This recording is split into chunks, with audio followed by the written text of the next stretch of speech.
मोक्ष मिला, तो उस मोक्ष मिलने का रहस्य क्या था, सीक्रेट क्या था? How could Parikshit get enlightenment और liberation within 7 days? So what was the secret?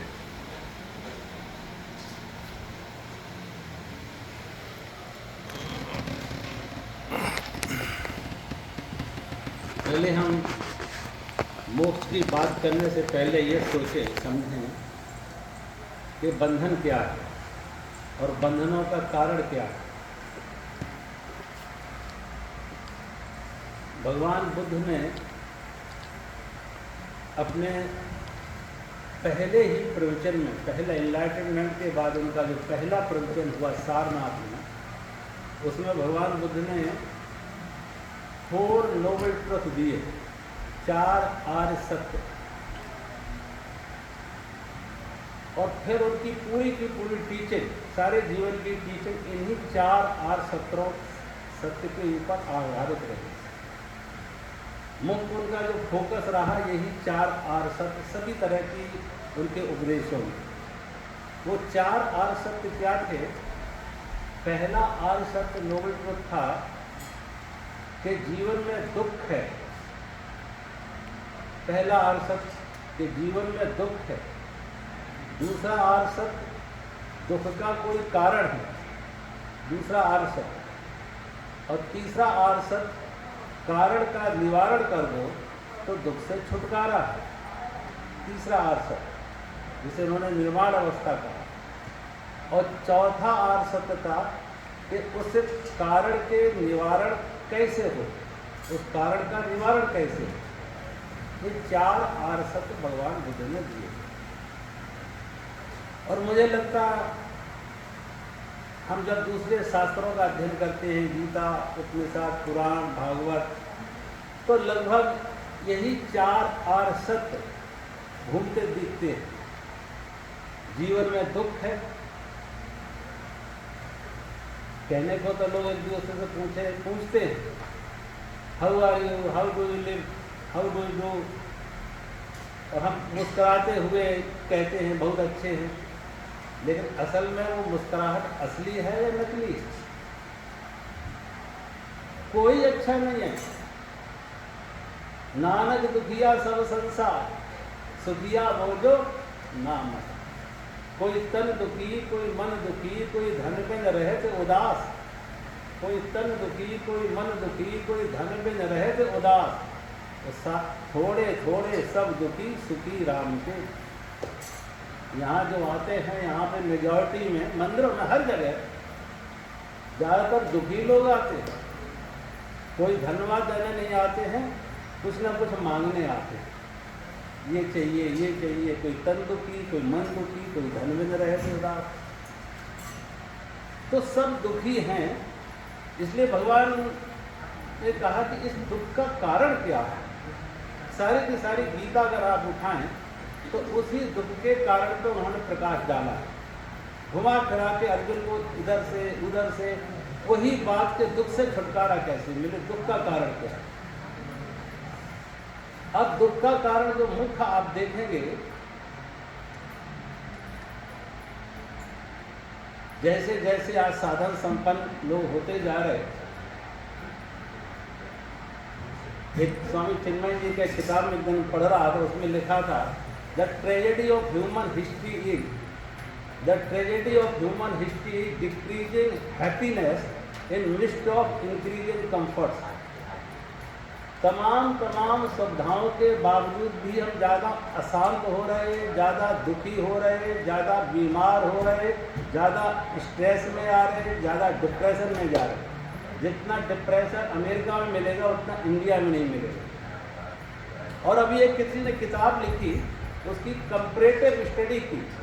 Washington, New York के जो बहुत सुविधा संपन्न, विकासशील, समृद्ध लोग, उनकी तुलना की अफ्रीका के जंगलों में रहने वाले ट्राइबल से, और कहा वो फिजिकली ज़्यादा हेल्दी है और मेंटली ज़्यादा क्वाइट है, काम, रिलैक्स है। हम शरीर से भी बीमार और हम मन से भी बीमार। और शरीर की तमाम बीमारियों का कारण मन, स्ट्रेस, रेस्टलेसनेस। तो अब ये दुख जो है, इस दुख का कारण क्या है?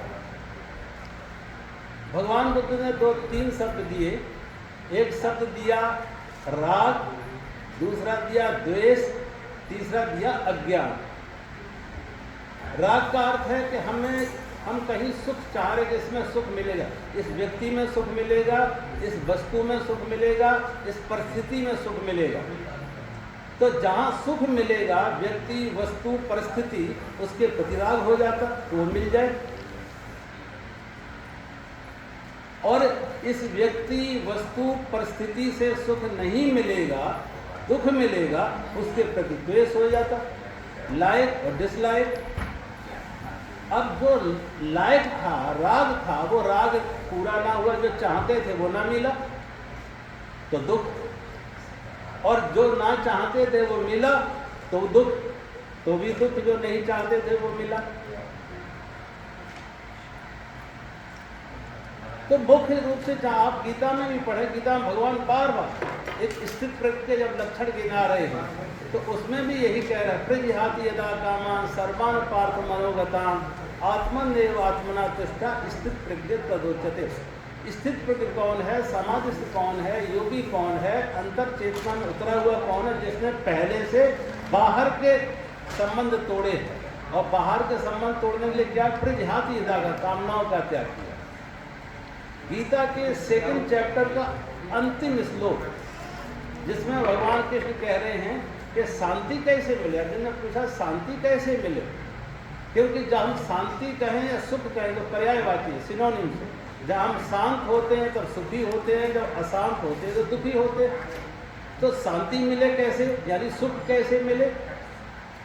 अंतिम श्लोक में भगवान कृष्ण कह रहे हैं, विहाय कामान सर्वान पुवांश चरत निष्प्रह निर्ममो निरहंकारा स शांति मद गच्छति। शांति किसे मिलती है, विहाय कामान सर्वान, जिसने मन की संपूर्ण कामनाओं का त्याग कर दिया, और निर्ममो निरहंकारा, अहंकार और ममता से मुक्त है, स शांति मद गच्छति, उसे शांति की प्राप्ति होती है। तो मुख्य बात क्या है यहाँ पे, विहाय कामना और अहंकार और ममता, 3 बात है। कामना क्यों बनती है?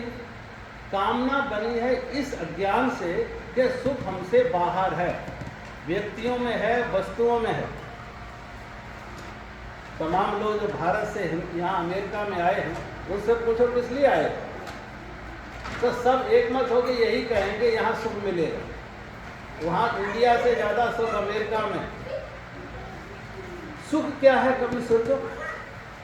जब हम कहते हैं सुख का अर्थ है 2 तरह से होगा। एक सुख का अर्थ है कि ज़्यादा से ज़्यादा सुविधा, ज़्यादा से ज़्यादा सुविधा, ज़्यादा तो ज़्यादा सुख। तो ज़्यादा सुविधा के लिए ज़्यादा पैसा, ज़्यादा पैसा, ज़्यादा सुविधा, ज़्यादा सुविधा, ज़्यादा सुखी। और 100 में 90 लोग, लगभग हम तो कहेंगे 99% लोगों का यही निर्णय है कि सुख मानी सुविधा, और सुविधा के लिए पैसा। हिंदुस्तान की अपेक्षा अमेरिका में ज़्यादा सुविधा है तो लोग सुखी हैं, लेकिन है नहीं। मुझे नहीं मिला आज तक, कोई है नहीं।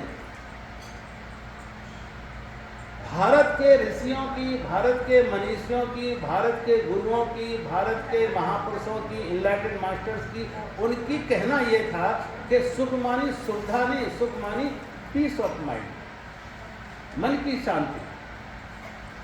आज कोई भगवान हमारे सामने आ जाए और कहा 2 में से एक वस्तु मांगो, अच्छा बिस्तर या अच्छी नींद, तो लगभग हमारे समझ में हर व्यक्ति यही कहेगा अच्छी नींद। अच्छा बिस्तर मिल जाए लेकिन नींद ना आए तो बिस्तर का लाभ क्या? अच्छा बिस्तर आप पैसे से खरीद सकते हैं, लेकिन अच्छी नींद भी क्या पैसे से खरीद जा सकती है? क्या हम कह सकते हैं अमीरों के पास अच्छी नींद है, या क्या हम कह सकते हैं अमेरिका में रहने वालों के पास अच्छी नींद है? अगर बहुत ईमानदारी से आप सोचें, हमारे माता पिता के पास सुविधा कम थी, शांति ज़्यादा थी, बिस्तर अच्छे नहीं थे, नींद अच्छी आती थी। हमारे पेरेंट्स, ग्रैंड पेरेंट्स के पास सुविधा कम थी, शांति ज़्यादा थी। बिस्तर अच्छे नहीं थे, नींद अच्छी आती थी। तो सुविधा एक है, पैसे से सुविधा खरीदी जाती है, शांति नहीं। और शांति का है सुख, शांति या पीस ऑफ माइंड कैसे आए? तो जब तक हमारी समझ ये रहेगी कि सुख मानी सुविधा, तो कामना होगी कि सुख व्यक्ति में है, सुख वस्तु में है, सुख परिस्थिति में है, तो ये व्यक्ति मिले, ये वस्तु मिले, ये धन मिले, ये मान मिले, ये परिस्थिति ऐसी हो तो हम सुखी होंगे।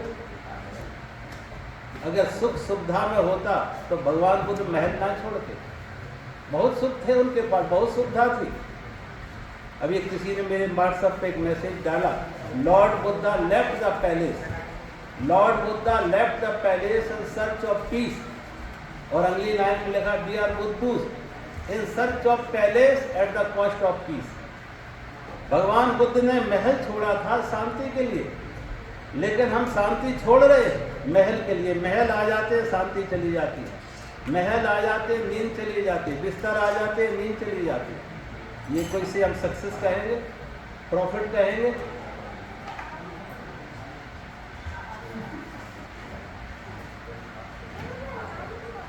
तो सुख, जब तक हमारा निष्कर्ष ये रहेगा सुख मानी सुविधा, और फिर सुविधा में देखो कितनी सुविधा, कितनी सुविधा चाहिए।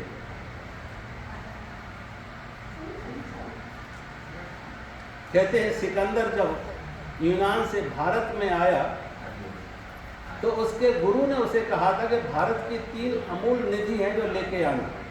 नंबर 1 गीता का ग्रंथ, गंगा का जल और कोई साधु। गीता का ग्रंथ भी मिल गया, गंगा जल भी मिल गया, लेकिन साधु ना मिला। खोजते खोजते किसी ने बताया कि गंगा के किनारे एक साधु गंगा की रेती में रहता है, वो साधु है। वो वेश के साधु नहीं है, उसके अंदर से उसने कोई संपदा पाई है। सिकंदर ने अपने सिपाहियों को भेजा उस साधु के पास कि उस साधु को कहो कि सिकंदर के साथ यूनान में जाना है। सिपाहियों ने इच्छा व्यक्त की, जाके प्रार्थना की। साधु ने कहा मैं तो यूनान में भी और यहाँ भी, मुझे कहीं नहीं आना जाना, इनकार किया। सिकंदर खुद आया, और जब सिकंदर खुद आया तो सामने खड़ा अकड़ा हुआ कि मैं तो बादशाह हूँ, दुनिया को जीतने निकला। साधु भी चुप लेटा हुआ रेत में। सिकंदर ने कहा शायद आपको पता नहीं लगा होगा कि मैं कौन हूँ। कभी जो बड़े अहंकारी लोग होते सोचते उन्हें सारी दुनिया जानती है। कहा तुम्हें मालूम नहीं मैं कौन हूँ? साधु ने कहा नहीं मुझे नहीं मालूम तुम कौन हो। कहा मैं हूँ सिकंदर महान, मैं हूँ सिकंदर महान। साधु हंसने लगा। जो खुद अपने मुंह से अपने को महान कहे उसकी महानता पर संदेह होता, जो खुद अपने को महान कह रहा है। साधु ने पूछा साधु सिकंदर से क्या करते हो? उसने कहा मैंने सारे यूरोप को जीता, अब क्या करोगे? भारत को जीतेंगे। फिर क्या करोगे? पूरे एशिया महाद्वीप को जीतेंगे। साधु ने पूछा फिर क्या करोगे? सारी दुनिया को जीतेंगे। साधु ने पूछा फिर क्या करोगे? जब सारी दुनिया जीत लोगे फिर क्या करोगे? उसने कहा फिर आराम करेंगे। साधु हंसने लगा। जीवन का अंतिम लक्ष्य, गोल, डेस्टिनेशन अगर आराम है तो अभी और यही कर ले। और देख ये गंगा की रेत काफी खाली पड़ी, जगह काफी पर्याप्त, तू भी लेट जाए और आराम कर। और मैं आराम ही कर रहा बिना किसी झगड़े झंझट के। लेकिन तूने जो सोच रखा कि ये करना लगता नहीं, तू कभी आराम कर पाएगा।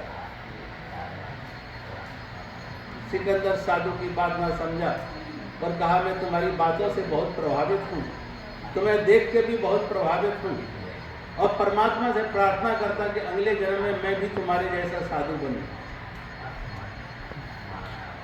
साधु हंसने लगा। अगले जन्म में क्यों, इसी जन्म में क्यों नहीं? मुझे तेरे जैसा सिकंदर बनना हो तो कठिन बात है, और तुझे मेरा जैसा साधु बनना हो तो कौन सी कठिन बात है? छोड़ इस तलवार को, वापस लौटा ये फौज फाटा, और स्वयं को जान, स्वयं को जान दे, स्वयं को पहचान।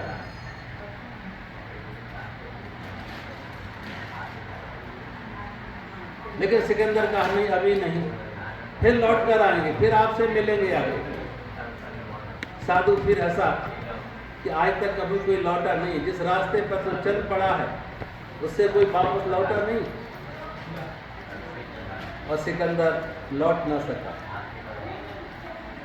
यहाँ तक उसने अंतिम बिल में अपनी लिखा कि मरने के बाद मेरे हाथ अर्थी से बाहर लटका दिए जाए, कि दुनिया के लोग देख सकें कि जिस सिकंदर ने इतना खून खराबा किया, युद्ध किए, कत्लेआम किया, नरसंहार किया, लेकिन वो सिकंदर भी खाली हाथ जा रहा, कुछ लेके ना गया। सिकंदर ने अपनी अंतिम इच्छा में ये भी लिखा कि वो अपनी माँ के अंतिम दर्शन करना चाहता था। डॉक्टरों ने उसे कहा तुम्हारे पास सिर्फ 24 घंटे का समय है, लेकिन जहाँ उसे उसकी माँ रहती थी वहाँ तक पहुँचने में 36 घंटे लगेंगे। सिकंदर ने कहा हम आधा राज वापस दे देंगे अगर कुछ मुझे इतना डॉक्टर इतना समय दिला दे कि मैं अपनी माँ को मिल सकूं। पूरी दौलत दे देंगे, पूरा राज, दुनिया को जीता हुआ पूरा राज देने को तैयार है, लेकिन मुझे मेरी माँ से मिला दो, लेकिन मिला ना सके। और सिकंदर की इच्छा पूरी ना हो सकी। सिकंदर ने भी यही सोचा था कि धन पाके सुख मिलेगा, राज पाके सुख मिलेगा, दौलत पाके सुख मिलेगा और फिर आराम करेगा। आज तक किसी ने किया?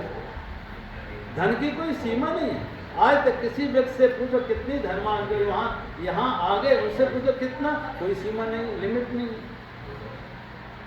कभी किसी से पूछो कितना चाहिए, कहते हैं sky is the limit, there is no limit.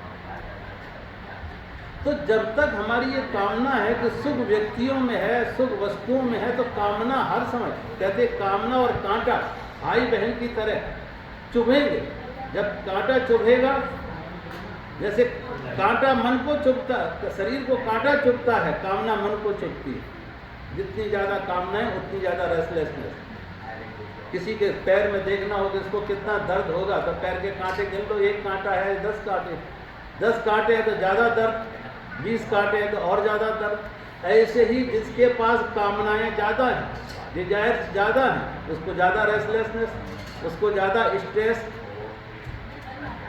अब सोचो हमारे बचपन से आज तक जब हमने चलना शुरू किया था, एक ही लक्ष्य था, एक ही इच्छा थी, एक ही कामना था, एक ही मुकाम, एक ही मंजिल थी, सुख मिले, सुख मिले।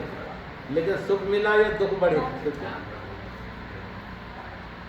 हर व्यक्ति कहता है बचपन हमारा बहुत सुनहरा था, गोल्डन टाइम था बचपन का।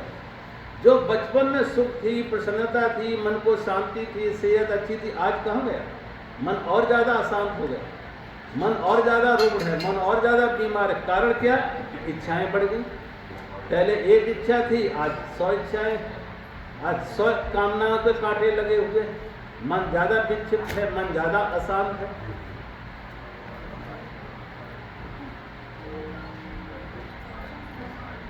इसलिए हमें सोचना चाहिए कि सुख मानी अगर कामना है, और इसीलिए भगवान कृष्ण ने ये नहीं कहा कि कामना की पूर्ति करो। दो तरह से लोग सोचते हैं, एक चाहते हैं कि कामना की पूर्ति से कामना अनुभव करते हैं कि कामना कांटा है, कामना बेचैन कर रही है, कामना तकलीफ दे रही है, मन परेशान है कामना, तो कोशिश क्या करते हैं कि कामना की पूर्ति हो, अपने साधनों से कामना की पूर्ति हो, भगवान की कृपा में मिलकर कामना की पूर्ति हो। कामना की पूर्ति से फ्रीडम फ्रॉम द डिजायर, कामना से मुक्त हो जाते। लेकिन शास्त्र कहते हैं, संत कहते हैं कि कामना की पूर्ति ऐसे ही असंभव है जैसे कोई आग तो बुझा रहा है, लेकिन आग किससे बुझा रहा है? पेट्रोल। पेट्रोल से आग बुझेगी? जैसे पेट्रोल से आग नहीं बुझती, ऐसे कामनाओं की पूर्ति से कामना मुक्त आज तक कोई हो नहीं पाया, कोई भी आज तक हो पाया। इसलिए शास्त्रों ने यही गीता भगवान इसलिए कहा कि कामना की पूर्ति होती है, अपने देहात किए जा कामना विहाय कामान सर्वान, कामनाओं का त्याग करो। इसी को देखो, महाभारत में राजा ययाति की कथा आती कि राजा ययाति 100 वर्ष की उम्र तक जिए,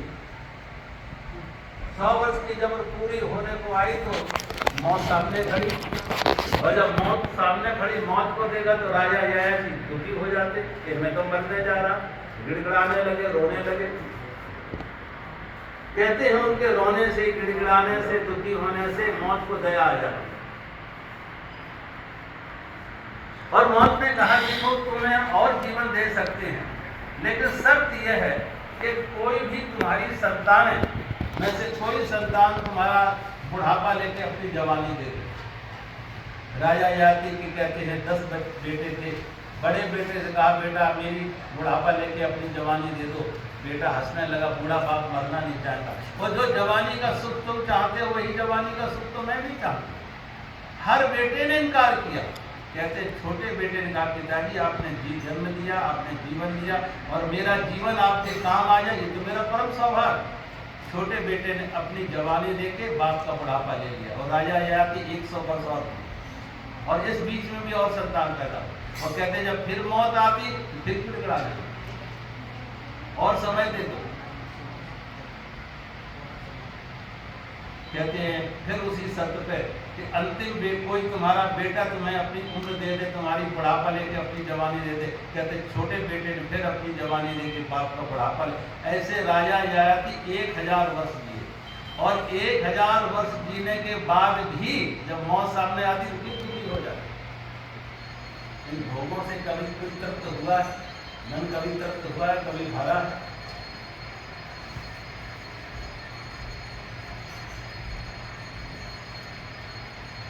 जिसमें भगवान कहते हैं इच्छाओं की पूर्ति नहीं, इच्छाओं का त्याग करो, विहाय का मान करो। और इच्छा का त्याग कब होगा? जिस दिन ये समझ बहुतों को आप देखें समझ में तो बात आती है लेकिन चल नहीं पाती। श्रीमद् भागवत कथा के प्रारंभ में आप देखें भागवत कथा का महत्तम है और उस भागवत कथा के महत्तम में सुखदेव ऋषि ने 2 प्रसंग दिए भागवत महात्म में। एक गोकर्ण का और धुंधकारी का और दूसरा प्रसंग दिया है भक्ति देवी का। कहते हैं भक्ति देवी विलाप कर रही थी, नारद जी का वहां से निकलना हुआ। भक्ति देवी ने उन्हें प्रणाम किया। नारद जी निकट जाते हैं, पूछा आप कौन हो और आपके रोने का कारण क्या है? तो भक्ति देवी ने अपना परिचय दिया कि मैं भक्ति देवी हूँ, द्रविड़ देश में पैदा हुई, कर्नाटक में मेरा पालन पोषण, महाराष्ट्र में मैं जवान हुई और गुजरात में आके बूढ़ी हो गई और वहां से चल के जब वृंदावन धाम में आती तो फिर जवान हो जाती। तो मेरे दुख का कारण यह है कि पास में देखा 2 वृद्ध पुरुष लेटे हुए और कहा ये दोनों मेरे पुत्र हैं ज्ञान और वैराग। ये दोनों मेरे पुत्र हैं ज्ञान और वैराग और मैं जवान, मेरे दोनों पुत्र वृद्ध और उस पर भी मूर्छित।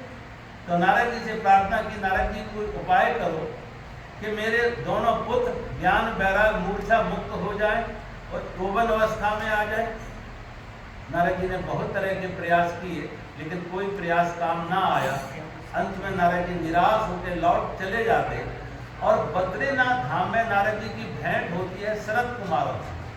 जब शरद कुमारों ने नारद जी से उनकी उदासी का कारण पूछा तो नारद जी ने कहा मेरा अपना कोई सुख दुख नहीं है, लेकिन इस कलिकाल में देखा है कि संसार में कैसे जीव दुखी हो रहे हैं और मैंने भक्ति देवी को दुखी देखा, रोते देखा और कारण देखा ज्ञान वैराग की मूर्छा और मैं कोई कुछ उनके लिए उपाय न कर सका। तो कहते हैं शरद कुमारों ने श्रीमद् भागवत कथा नारद जी को सुनाई और कहा यही श्रीमद् भागवत कथा आप भक्ति देवी को सुनाना, ज्ञान वैराग मूर्छा मुक्त हो जाएंगे और भक्ति देवी का दुख दूर हो जाएगा। तो श्रीमद् भागवत कथा ज्ञान वैराग और भक्ति देने वाली, लेकिन भक्ति के लिए भी ज्ञान पहले चाहिए। अगर ज्ञान नहीं है तो वैराग कैसे होगा? कबीरा मन तो एक है चाहे जहां लगा, चाहे तो हर भजन में चाहे विषय कमा। अगर यही मन हमारा संसार में लगा, विषयों में लगा, तो भगवान के भजन में कैसे लगेगा? और हम देखते हैं कि जब हम भजन करने बैठते तो कहाँ भजन होता? वही संसार, ये चाहिए, ये चाहिए, ये चाहिए, ये नहीं चाहिए, ये चाहिए, ये नहीं चाहिए, यही संसार में उलझा रहता। कहाँ निकल पाते।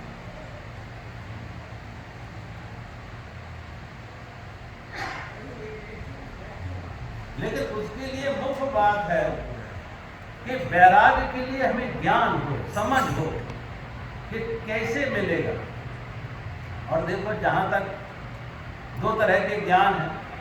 एक ज्ञान को हमने कहा है जो हमें यूनिवर्सिटियों में मिला, किताबों से मिला, पुस्तकों से मिला। शास्त्रों ने उस ज्ञान की बात नहीं कही जो एकेडमिक नॉलेज हमने एक्वायर की है। शास्त्र जब बात कर रहे हैं तो शास्त्र बात कर रहे हैं आत्मज्ञान की, आत्मज्ञान की, आत्मज्ञान। और आत्मज्ञान के लिए कोई भाषा नहीं चाहिए, कोई पुस्तक नहीं चाहिए, आंख भी नहीं चाहिए। अगर आंख भी चाहिए हो तो अंधे सूरदास को वो आत्मज्ञान ना होता, बिना पढ़े लिखे कबीर को वो आत्मज्ञान ना होता, मीरा के जीवन में वो ज्ञान के फूल ना खिले होते।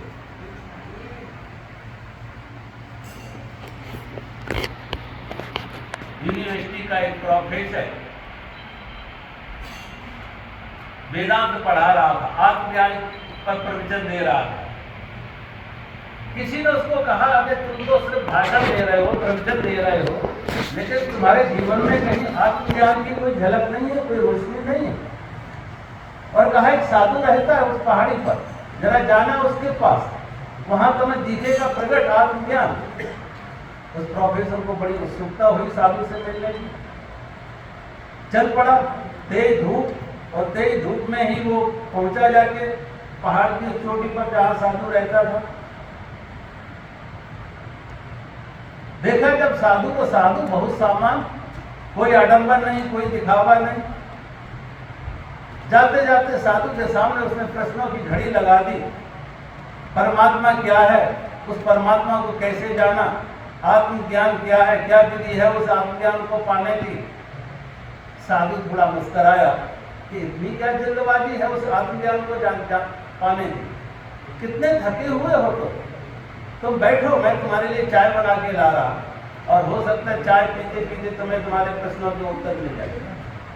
उसे लगा इस साधु के पास कुछ है नहीं, बहुत सामान सा साधु, इसकी वेशभूषा, उसका रहस्य दिख रहा है कितना सामान। कभी कभी जो बहुत सामान हो, सरल हो, तो लोग उसको अयोग्य समझते कि अयोग्य। अब बैठ जाता, कोई उपाय भी नहीं था जाने का। साधु चाय बना के लाता, प्लेट में कप रखा, केटली से चाय डालने लगा, कप भर जाता, कप से निकल के चाय प्लेट में गिरने लगती, प्लेट भी भर जाती, साधु डालता जा रहा। अब देखा जब और ज्यादा डालेगा तो प्लेट से भी निकल के उसके कपड़ों में गिरेगी। गुस्सा में साधु की तरफ देखकर बोला, तुम्हें जीता नहीं। सामान्यतः इतना चाय डाली जाती कि पीने में सुविधा हो, कप छलके नहीं। अब कप भी भर गया, प्लेट भी भर गया, और डालते जा रहे हैं, तुम्हें जीता नहीं है। साधु फिर मुस्कुराया, कहा, साधु ने कहा, मुझे तो बहुत पहले दिख गया। जब तुम्हारा प्रश्न था कि आत्मज्ञान की उपलब्धि कैसे हो, परमात्मा को कैसे पाया जाए, यही उपाय, खाली कर लो। तुम भरे हुए हो शास्त्रों से, तुम भरे हुए हो शब्दों से। अब तुम खाली करो, शास्त्रों से खाली करो, सिद्धांतों से खाली करो, शब्दों से खाली करो, खाली हो जाओ, परमात्मा तो प्रकट है। हमने शास्त्रों, सिद्धांतों से, भाषाओं से, शब्दों से परमात्मा को दबा रखा, और साधना कर कुछ नहीं। जब हम कहते हैं इससे जो नॉलेज मिलती है, विजडम नहीं, किताबों से विजडम कब मिलती है, जब खाली हो जाओ, चुप बैठ जाओ, बस सिर्फ चेतना का दिया जलता रहे, चेतना का प्रकाश रहे, खाली बैठ जाओ, मौन होके, वाणी भी मौन, अंतर मन भी मौन। और उस मौन में तुम देखना अंदर से विजडम जगेगी, अंदर से फूल खिलेंगे, अंदर की रोशनी प्रकट होगी। अब क्या करना उसके लिए, कौन सा प्रयास चाहिए, कौन सा पुरुषार्थ। इसलिए कभी कभी लोग प्रश्न करते, ध्यान कैसे किया जाए। ध्यान कोई क्रिया नहीं, ध्यान है अक्रिया, ड्रॉपिंग ऑल द डूइंग्स, कुछ भी नहीं करना, ड्रॉपिंग ऑल द डूइंग्स।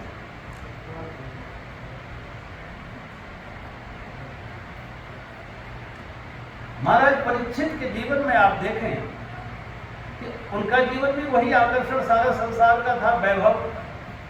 और जो घटना उनके जीवन में घटी वो कैसे घटी कि वो शिकार खेलने जाते हैं, और शिकार खेल के जब वापस लौट रहे थे तो समीक ऋषि के आश्रम में आते। इस अपेक्षा से मुझे यहाँ विश्राम करने के लिए जगह मिलेगी, खाने के लिए भोजन मिलेगा, पीने के लिए जल मिलेगा, लेकिन उनको न पीने के लिए जल मिला, न खाने के लिए अन्न मिला, न विश्राम के लिए किसी ने पूछा।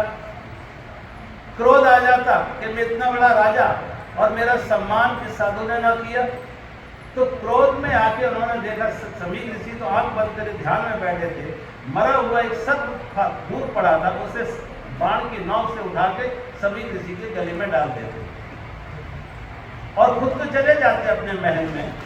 लेकिन जब समीक ऋषि के पुत्र ऋषि सिंह को ज्ञान हुआ, बताया कि आपके पिता का अपमान किया है राजा परीक्षित ने उनके गले में मरा सर्प डाल के, तो ऋषि सिंह ने श्राप दे दिया कि तुमने मेरे पिता के गले में मरा सर्प डाला लेकिन अपने गले में जिंदा सर्प डाला।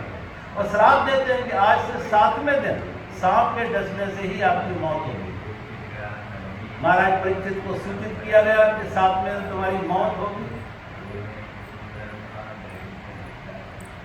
उसी समय उन्होंने अपने पुत्र जन्मेजय को बुलाया, राज्य का उत्तराधिकारी बनाया और स्वयं राज्य का त्याग करके वन में आ जाता।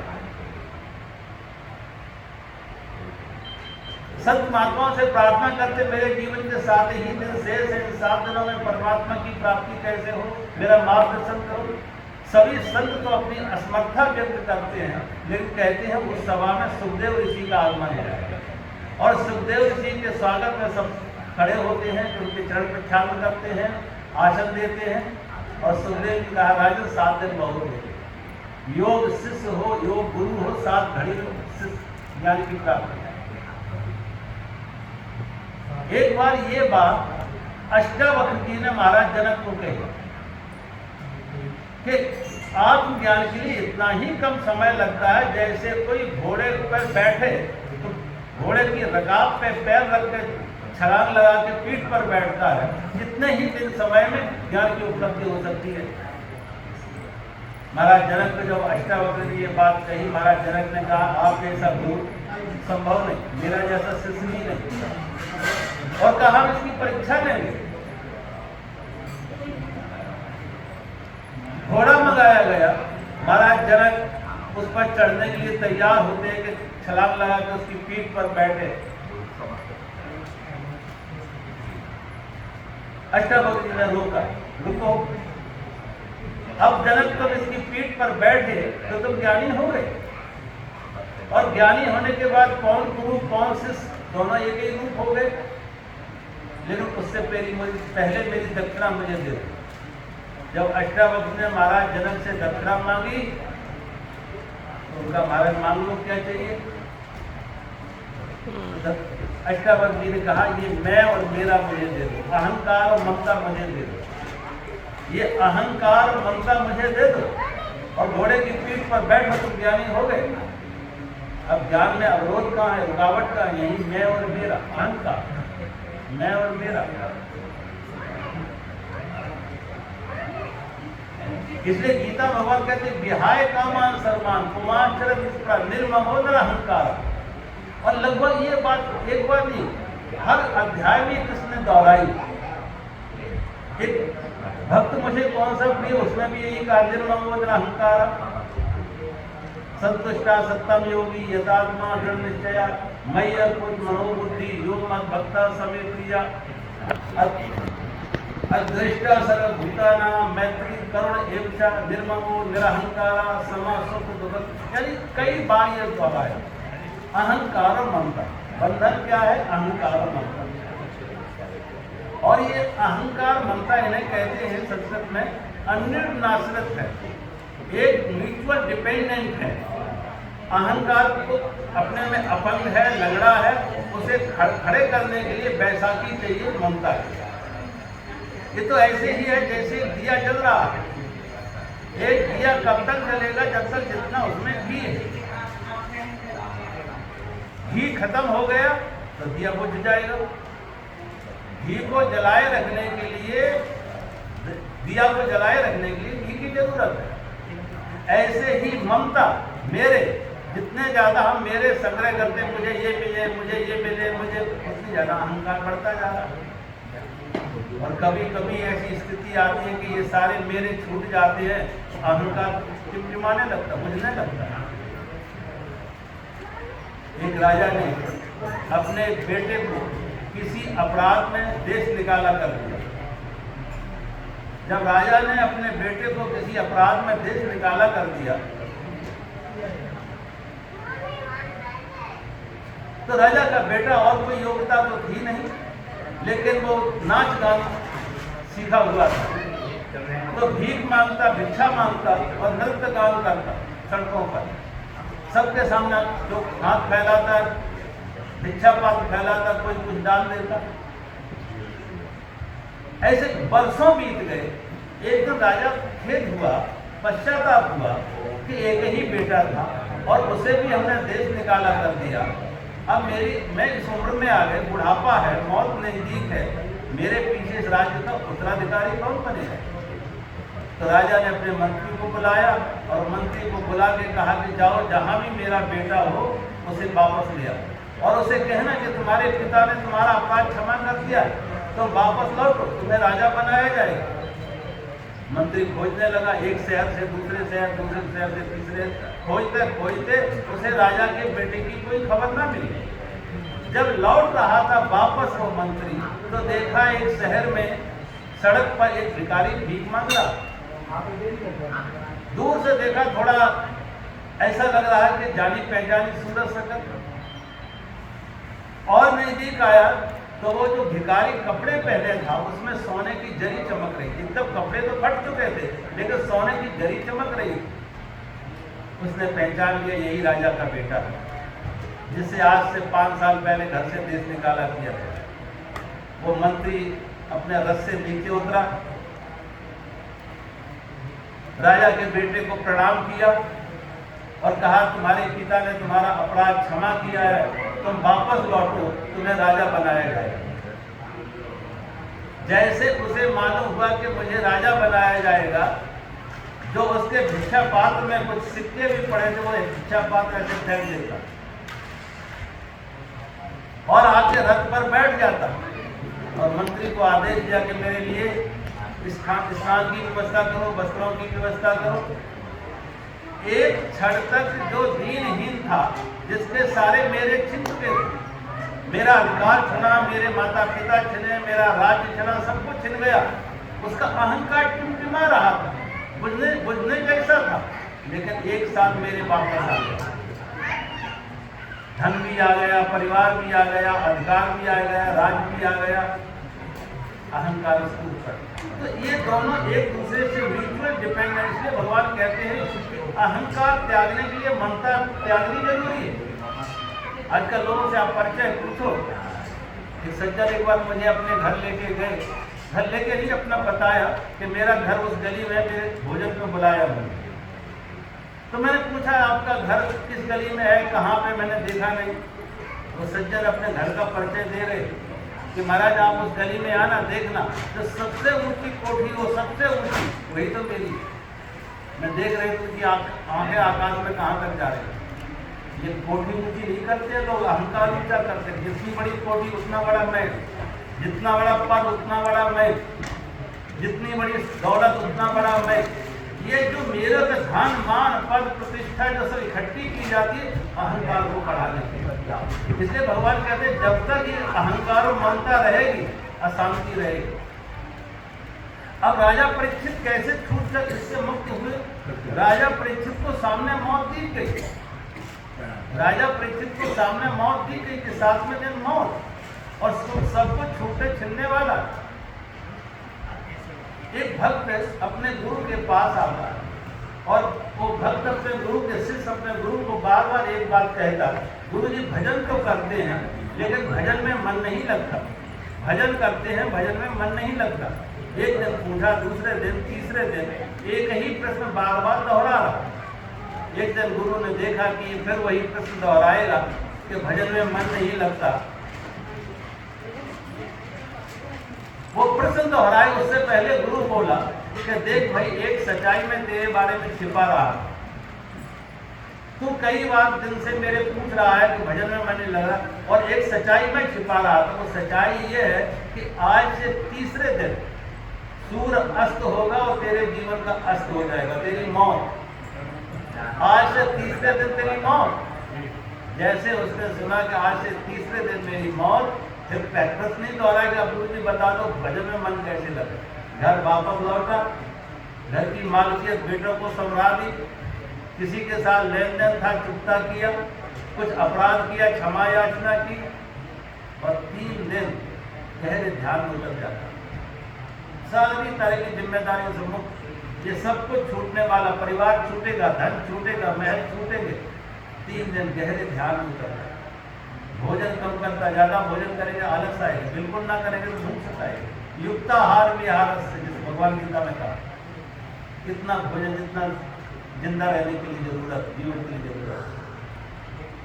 3 दिन में ऐसी गहरी डुबकी लगाई, गुरु उसके सामने बैठा, तीसरे दिन व्यतीत हो रहा, सूर्य अस्त होने जा रहा। उसे अब अच्छा नहीं लग रहा कि आंख भी खोले।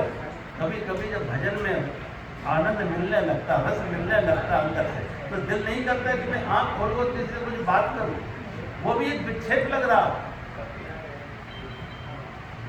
किसी से उसने अपनी जब आंख खोली तो साधु ने उससे प्रश्न किया, गुरु ने उससे प्रश्न किया कि तुम हमसे एक प्रश्न बार बार दोहराते थे कि भजन में मन कैसे लगे, अब बताओ भजन में मन लगा या नहीं लगा। उसने कहा गुरुजी जैसे आपने कहा तीसरे दिन मौत, एक झटके में सारी संसार की धूल झड़ गई, सारा अहंकार चला गया, सारी ममता तिरोहित हो गई, मौत सामने आ रही, सब छूटने वाला। गुरु ने कहा तेरी मौत नहीं आई है, लेकिन मन को संसार की धूल को झाड़ने के लिए मौत का स्मरण चाहिए। अगर महाराज परीक्षित को ये बात न बताई होती 7वें दिन मौत, तो शायद उनके इतनी जल्दी वैराग ना होता, इतनी जल्दी मुक्त ना हो पाता। और देखो राजा परीक्षित के लिए तो 7 दिन थे, हमारे आपके लिए तो ये भी नहीं कि 7 दिन ना जाने। पानी केरा बुदबुदा आसमान उसकी जा, देकर भी छिप जाए वो जो तारा प्रभाव। कौन कह सके पानी के बुलबुले कोई समय सीमा, कोई गारंटी कब फूट जाए। ऐसे ही हम रात सोए, सवेरा मिले या ना मिले, श्वास बाहर नहीं खोना, लौटे या ना लौटे। और वैसे तो सभी की मौत सोमवार से इतवार तक दिनों इन्हीं 7 दिन में सबकी मौत होती। कितने तो बेचारे जो कहते हैं हमें मरने की फुर्सत नहीं हो, बिना फुर्सत के मर जाते, चले जाते। हम सोच ही नहीं पाते। किसी की जब मौत होती है तो आदमी कभी नहीं सोचता है कि मैं भी मरूंगा। ये सोचता उसको ये बीमारी थी इसलिए मर गए, उसको ये बीमारी इसलिए मर गए, उसको ये था इसलिए मर गए। मैं थोड़ी मरने वाला, मैं तो सदा रहने वाला। कहती है मौत ने कुछ ऐसा मजाक किया आदमी के कान में और कह दिया तुम तो अमर हो, तुम नहीं मरोगे, मरने वाले दूसरे लोग।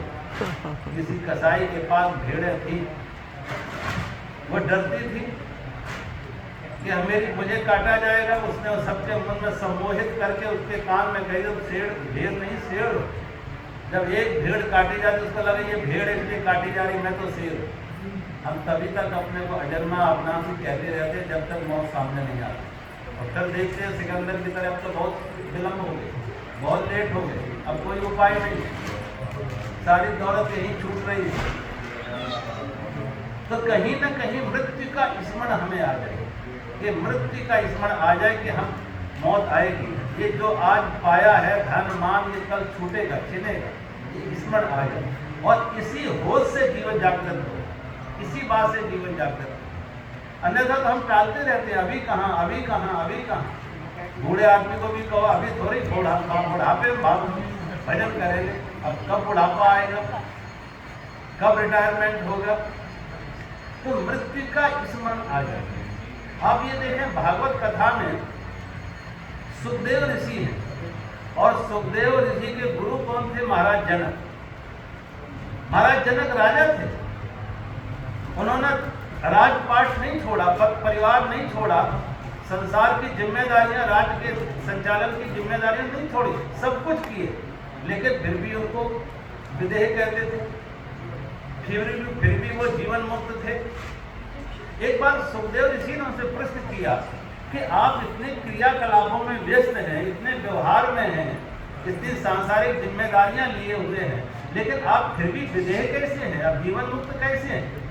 जब ये प्रश्न किया सुखदेव ऋषि ने राजा जनक से, तो राजा जनक को क्रोध आया और राजा जनक ने कहा, देखो तुमने राजा की मर्यादा नहीं समझी, राजा का अपमान किया और मैं तुम्हें दंड देते हैं, मृत्यु की सजा, मौत की सजा, मृत्यु दंड। सुखदेव ऋषि पर तकलीफ हो गई कि मैं तो नहीं सोचा कि ये राजा हमसे इतना गुस्सा हो जाएगा इस बात को लेकर, और कहा 1 घंटे का समय दे रहे, 1 घंटे में तुम जैसा खाना चाहो वैसा भोजन कर सकते हो, जैसा संसार के सुख भोगना चाहो वो संसार के सुख तुम्हें मिलेंगे।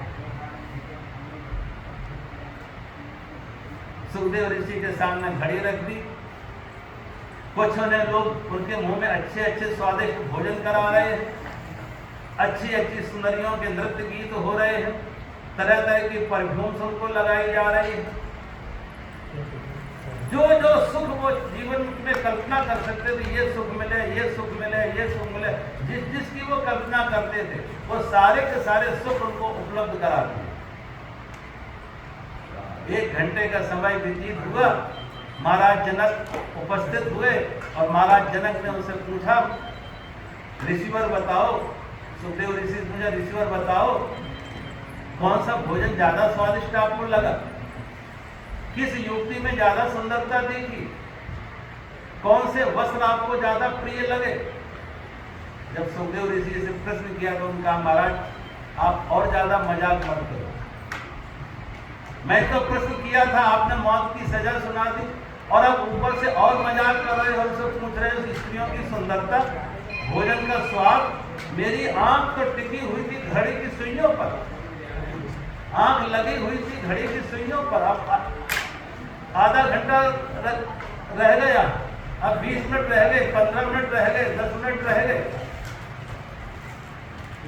महाराज जनक ने कहा, ऋषिवर आपको फांसी नहीं देनी है, हमारे जीवन का यही हाल है, हर क्षण हम मौत को सामने देखते हैं, हर पल मौत को सामने देखते हैं और तैयार रहते हैं कि जब भी मौत आए मैं तैयार हूं, मैं चूकते नहीं है कि जब भी मौत आए मैं अपनी फर्ज निभा रहा हूं, जो हमारा अपने फर्ज है, समाज के प्रति है, राष्ट्र के प्रति है, परिवार के प्रति, जो हमारा फर्ज है वो निभा रहे और अपनी साधना में कोई बाधा नहीं डालते, अपने ज्ञान में कभी पीछे नहीं रहते।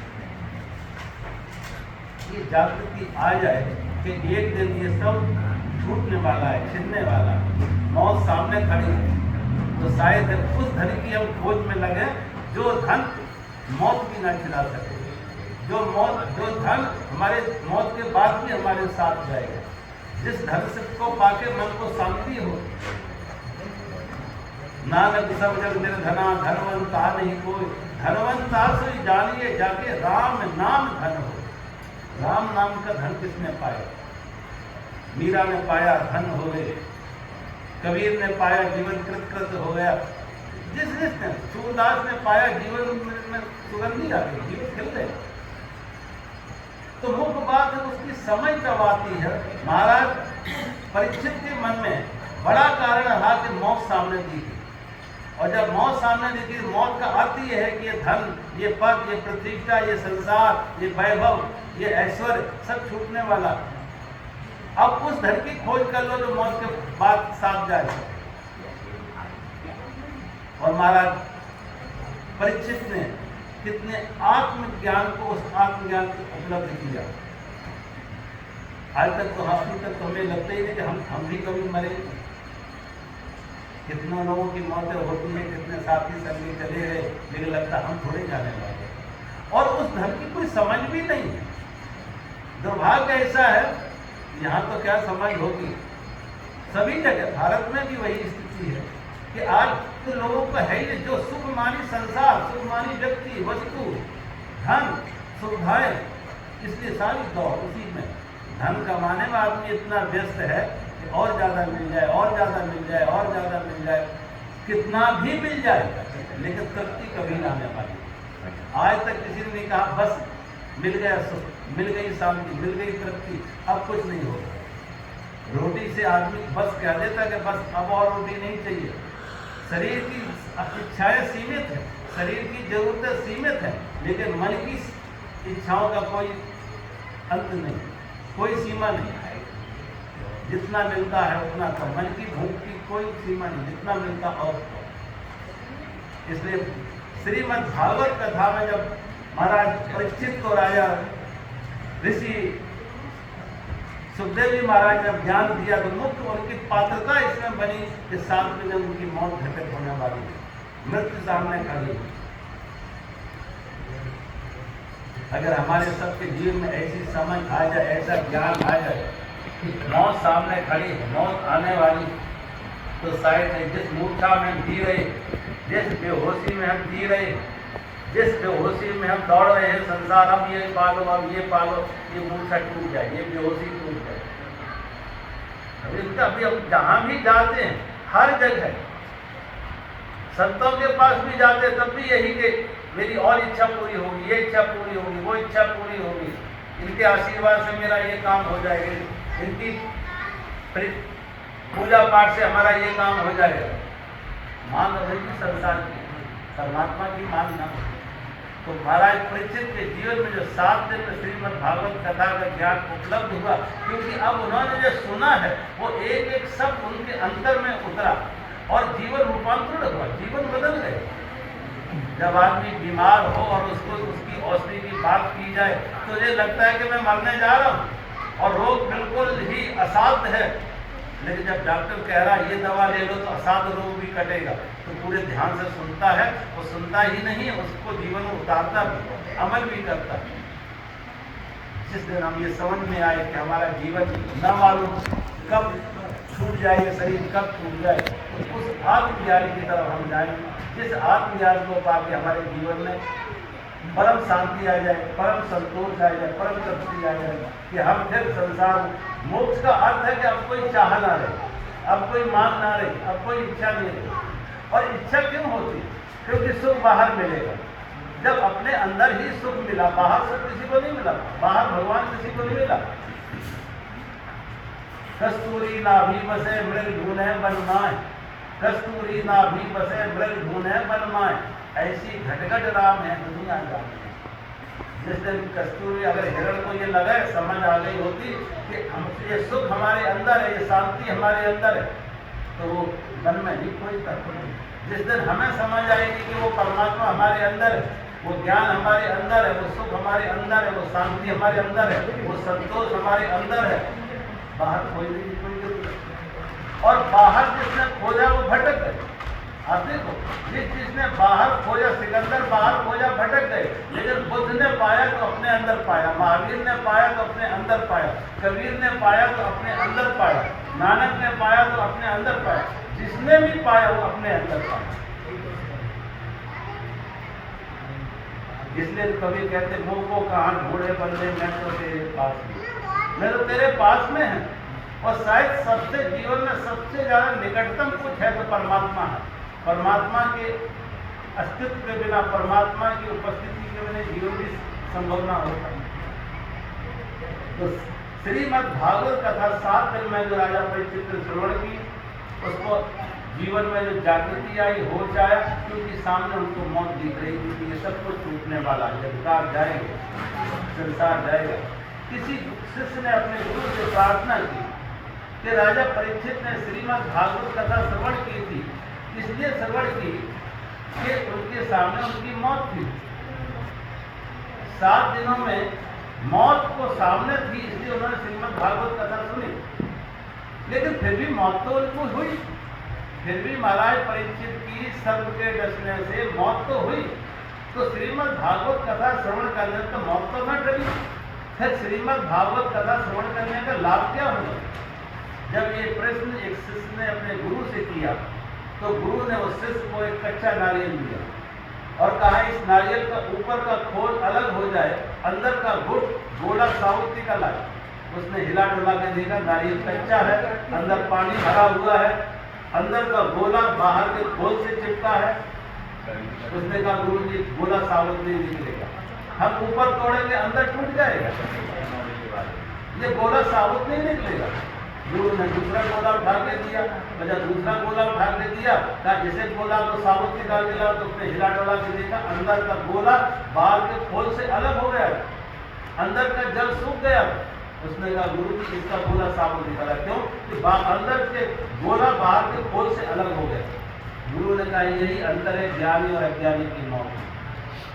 मौत तो ज्ञानी की भी होती, मौत अज्ञानी की भी होती, लेकिन ज्ञानी की मौत ने अपने जीवन से अलग उस आत्म ज्ञान को उपलब्ध कर लिया, उस चेतना का अनुभव कर लिया, उस आत्मा का अनुभव कर लिया, और अब उसकी मौत नहीं हो रही है, शरीर की मौत हो रही है। जब भगवान कृष्ण कहते हैं कि नैनम छिद्रति शस्त्राणि नैनम दहति पावका नैनम क्लेद्यत्यापा नैनम शोषति मारुता, जो कह रहे कि मुझे तलवार से काटा नहीं जा सकता, अग्नि से जलाया नहीं जा सकता, वायु से सुखाया नहीं जा सकता, जल से गला, किसकी तरफ इशारा करे? शरीर की तरफ, शरीर की तरफ, आत्मा की तरफ।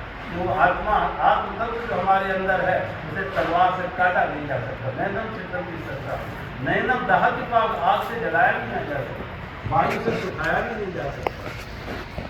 वो तत्व, वो जीवन तत्व